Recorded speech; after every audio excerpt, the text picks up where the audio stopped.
Assalamualaikum warahmatullahi wabarakatuh. Apa kabar anak-anak semua? Semoga kalian dalam keadaan sehat walafiat.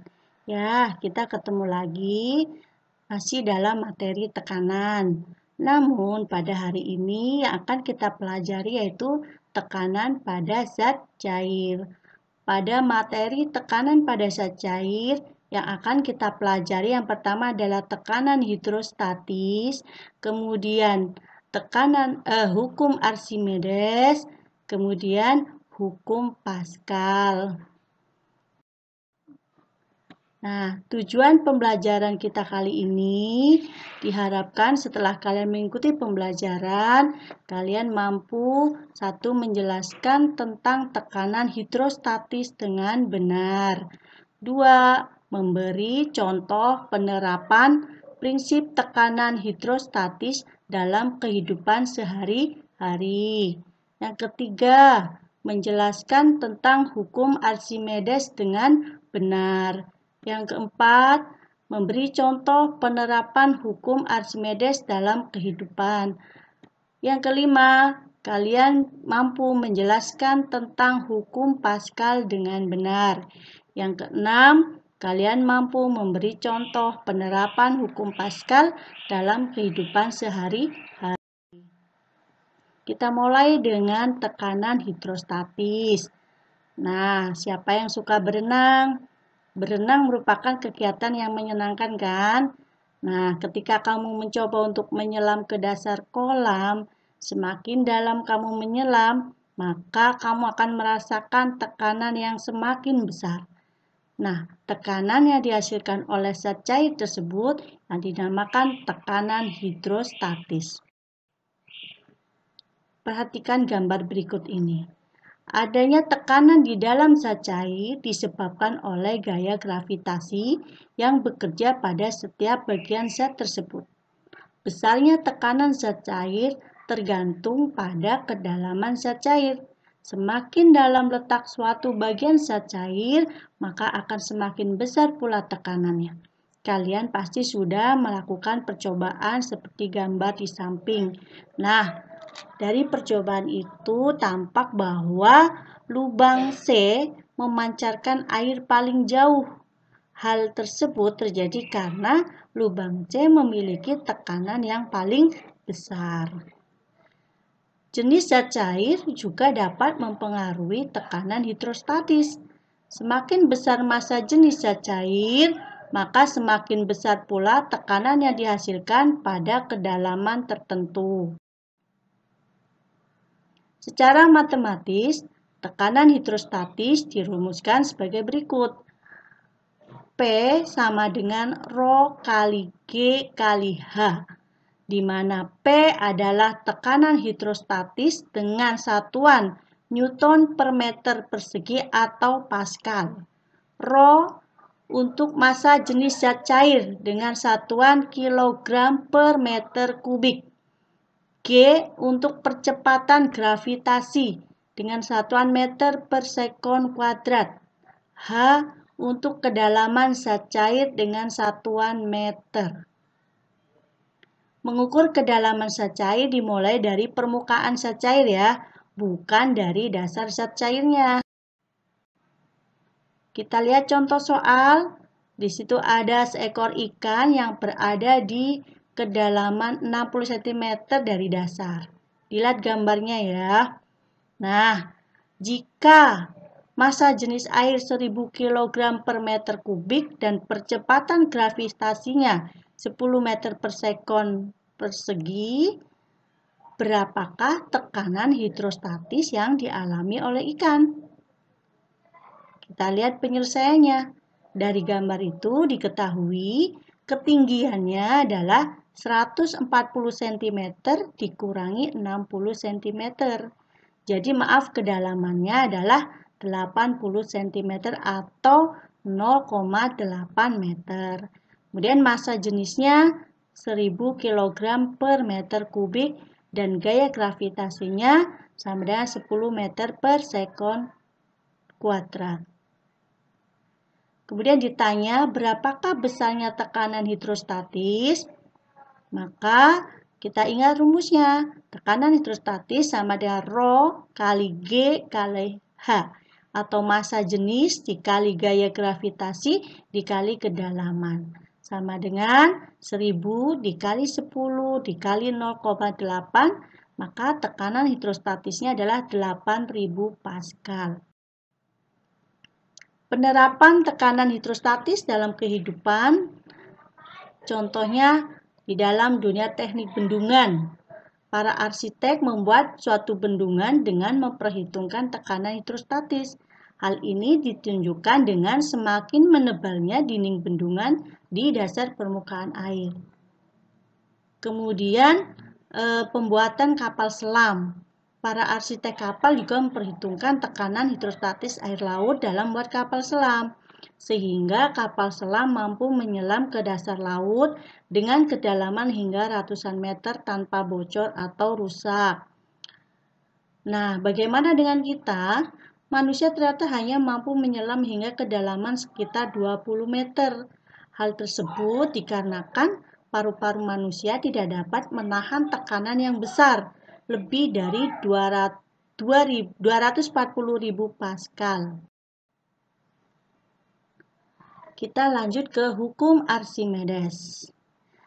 Nah, mengapa benda terasa lebih ringan ketika berada di dalam air daripada di udara? Ketika suatu benda dimasukkan ke dalam air, ternyata beratnya seolah-olah berkurang. Peristiwa tersebut bukan karena ada massa benda yang hilang, akan tetapi disebabkan oleh suatu gaya yang mendorong benda yang arahnya berlawanan dengan arah berat benda.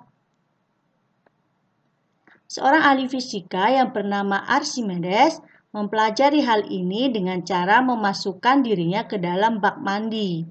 Ternyata Archimedes merasakan beratnya menjadi lebih ringan ketika di dalam air. Nah, gaya inilah yang disebut dengan gaya apung dengan kita simbol Fa. Gaya apung sama dengan berat benda di udara dikurangi dengan berat benda di dalam air. Atau secara matematis, Fa sama dengan Wu dikurangi Wa, di mana Fa adalah gaya apung dengan satuan Newton, Wu adalah gaya berat benda di udara dengan satuan Newton, dan Wa adalah gaya berat benda di air dengan satuan Newton. Besarnya gaya apung tergantung pada banyaknya air yang didesak oleh benda. Semakin besar air yang didesak, maka semakin besar pula gaya apungnya. Hasil penemuan ini dikenal dengan hukum Archimedes yang menyatakan jika suatu benda dicelupkan ke dalam zat cair, baik sebagian atau seluruhnya, maka benda akan mendapatkan gaya apung atau gaya ke atas yang besarnya sama dengan berat zat cair yang didesak oleh benda tersebut. Nah, secara matematis, hukum Archimedes dirumuskan dengan Fa sama dengan Rho kali G kali V, di mana Fa sama dengan gaya apung atau gaya Archimedes dengan satuan Newton, kemudian Rho itu massa jenis zat cair dengan satuan kilogram per meter kubik, G untuk percepatan gravitasi dengan satuan meter per sekon kuadrat, dan V adalah volume zat cair yang dipindahkan dengan satuan meter kubik. Nah, menurut hukum Archimedes, keadaan suatu benda di dalam zat cair ada 3. Yang pertama, terapung. Benda terapung apabila gaya ke atas lebih besar daripada berat benda. Kemudian yang kedua ada melayang, di mana gaya ke atas sama dengan berat benda. Dan yang ketiga adalah tenggelam, di mana gaya ke atas lebih kecil daripada berat benda. Penerapan hukum Archimedes dalam kehidupan, contohnya pada kapal laut. Kamu lihat kapal laut begitu besarnya tapi bisa terapung di laut. Mengapa? Karena badan kapal biasanya terbuat dari besi dan dibuat berongga. Karena rongga udara ini, volume air laut yang dipindahkan oleh kapal tersebut cukup besar, sehingga sesuai prinsip hukum Archimedes, gaya apung sebanding dengan volume air yang dipindahkan. Kapal laut akan mendapatkan gaya apung yang cukup besar untuk menahan berat kapal, sehingga kapal dapat terapung di laut. Kemudian kapal selam. Kapal selam ini bisa mengapung, kemudian melayang, dan tenggelam. Nah, prinsip kerja kapal selam juga menggunakan prinsip Archimedes, di mana badan kapal selam mempunyai rongga udara yang berfungsi sebagai tempat masuk dan keluarnya air atau udara. Rongga tersebut dilengkapi dengan katup pada bagian atas dan bawahnya. Ketika mengapung, rongga terisi dengan udara sehingga volume air yang dipindahkan sama dengan berat kapal. Sesuai dengan prinsip Archimedes, kapal selam akan mengapung. Pada saat katup atas dan katup bawah pada rongga kapal selam dibuka, maka udara dalam rongga keluar atau air masuk mengisi rongga tersebut. Akibatnya kapal mulai tenggelam. Katup akan ditutup jika kapal selam telah mencapai kedalaman yang diinginkan. Dalam keadaan ini, kapal selam dalam keadaan melayang. Jika katup udara pada rongga dibuka kembali, maka volume air dalam rongga akan bertambah, sehingga kapal selam akan tenggelam. Jika kapal selam ingin muncul ke permukaan dari keadaan tenggelam, maka air dalam rongga dipompa keluar, sehingga rongga hanya terisi udara. Akibatnya, kapal selam akan naik ke permukaan dan mengapung. Contoh penerapan hukum Archimedes yang lain, contohnya jembatan ponton. Di pelabuhan kita dapat melihat jembatan yang terbuat dari drum-drum besar yang mengapung di atas air. Nah, jembatan itu dinamakan jembatan ponton, di mana drum-drum tersebut biasanya terbuat dari besi dan di dalamnya diisi dengan udara, sehingga massa jenisnya lebih kecil dari massa jenis zat cair. Kemudian ada balon udara.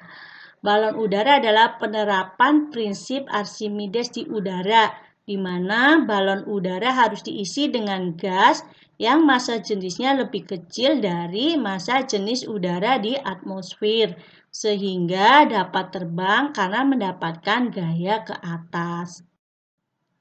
Oke, kita masuk hukum Pascal.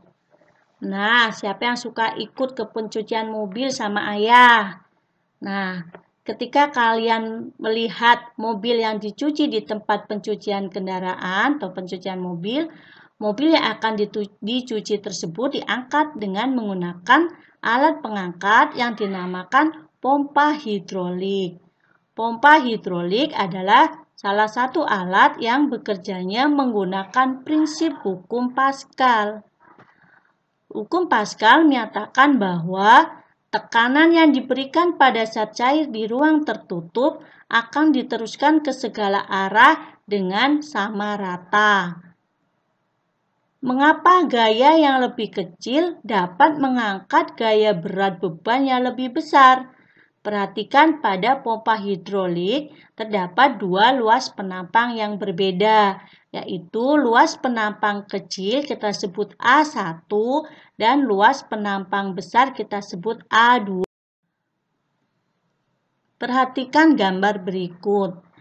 Jika penampang dengan luas A1 diberi gaya dorong F1, maka akan dihasilkan tekanan P1. Menurut hukum Pascal, tekanan P1 tersebut diteruskan ke segala arah dengan sama besar, termasuk ke luas penampang A2. Dengan demikian, pada penampang A2 akan muncul gaya angkat F2 dengan tekanan P2. Sehingga tekanan di piston 1 sama dengan tekanan pada piston 2 atau P1 sama dengan P2. Di mana kita ingat ya rumus tekanan P sama dengan F per A atau gaya dibagi luas alas atau luas permukaan. Ya, sehingga F1 per A1 sama dengan F2 per A2 di mana P1 adalah tekanan pada penampang 1, P2 tekanan pada penampang 2, F1 besarnya gaya di penampang 1 dengan satuan Newton, F2 besarnya gaya di penampang 2 dengan satuan Newton, A1 luas penampang 1 dengan satuan meter persegi, A2 untuk luas penampang 2 dengan satuan meter persegi. Nah, dari rumus tersebut, maka kalau kita mencari F1, ya kita silang ya. F1 sama dengan F2 kali A1 per A2. Dan kalau F2 berarti F1 dikali A2 per A1. Oke, kita lihat contoh hukum Pascal, di mana ada mesin hidrolik pengangkat mobil pada gambar memiliki pengisap masing-masing dengan luas A1-nya 5 cm persegi dan A2-nya 2000 cm persegi. Berat mobil yang diangkat 25.000 Newton.